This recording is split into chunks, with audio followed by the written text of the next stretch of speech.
ஜோதிட நண்பர்கள் அனைவருக்கும் என் பணிவான வணக்கம். இப்பொழுது நாம் திருமணத்தை சாய நாடி முறையில் ராகு பகவானை வைத்து மிகவும் எளிதாக அறிந்து கொள்ளலாம். எப்படி என்பதை பார்ப்போம்.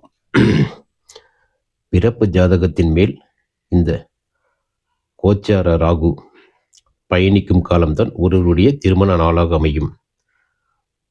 இந்த கோச்சார ராகு பிறப்பு ஜாதகத்தின் மேல் ஒரு சுற்று வந்து முடிந்தவுடன் இரண்டாம் சுற்று வரும் பொழுது அந்த இரண்டாம் சுற்றில் 1, 5, 9 இடங்களில் இந்த 7ஆம் அதிபதியோ அல்லது காரக கிரகமாகிய ஆண்களுக்கு சுக்கிரன், பெண்ணுக்கு செவ்வாய், இவை இந்த கோச்சார பகவானை தொடர்பு கொள்ளும் நாள் ஒருவருடைய திருமண நாளாக அமையும்.